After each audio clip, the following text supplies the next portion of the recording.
Once in a while, it's a good idea to turn your radio down and drive and see if your car's trying to tell you something. From what I'm hearing, this car's trying to tell me it needs a wheel bearing. Let's go check it out.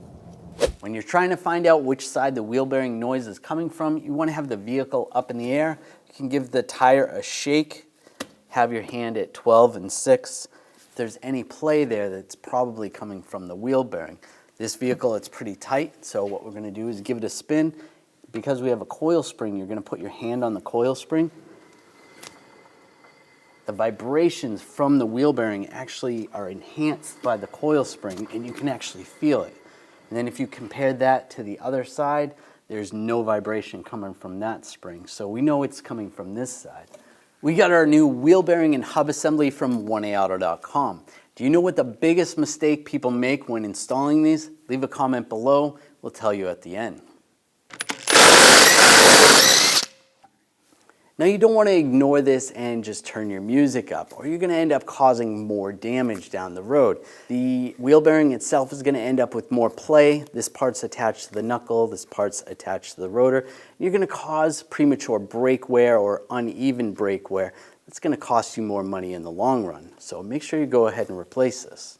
Just to show you what this would look like, if the rotor is moving back and forth, it can get close to the caliper bracket, even wearing on the bracket, or the brake pads are not sitting in there properly.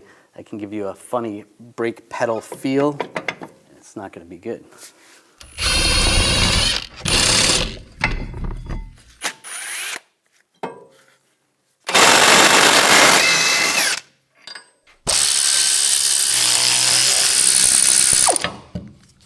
After you take all the bolts off, normally it's pretty easy just to take a hammer and give it a tap from the back side and it'll separate. This one's giving us a little bit of struggle, so we're going to have to work a little bit harder to get this one off. But there is some special tools you can use to actually push it out if you have those.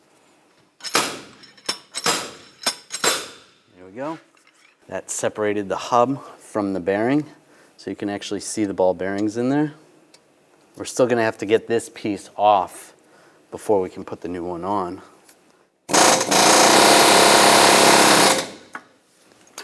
Oh yeah, we got a gap, that's good. Some reasons why these might fail prematurely is the seals could fail and allow outside elements to get in there, whether it's moisture or dirt and debris. The grease could not be dispersed properly. Maybe the bearing itself was machined improperly, or even installation of the bearing. Someone installing it did not torque it properly and caused an issue with the bearing.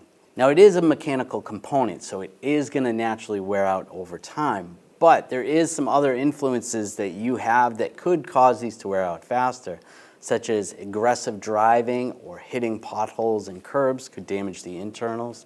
The tires can have an effect. Maybe you have oversized tires or even underinflating your tires. Not only is it going to wear the tires out, but can put a lot of strain on the bearings.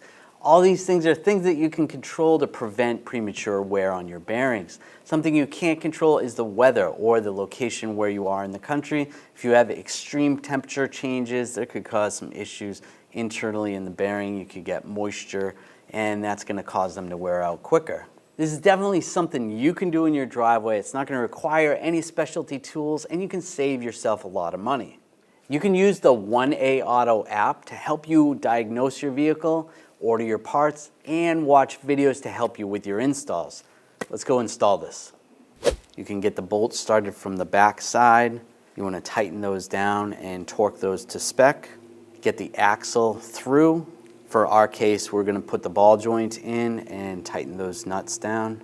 And now we're at the important part that we were talking about at the beginning, that you need to make sure you put the axle nut or bolt on properly and torque it to spec. If it's not torqued properly, you're going to cause the bearing to wear out prematurely, whether it's not torqued enough or over torqued. You don't want to squish those bearings. You saw the balls in there, and that's just going to make everything tight and cause it to wear out that much faster. Then you're going to install the brakes, put the tire on, torque that correctly, and you're back on the road. When we turned our music down, we heard this.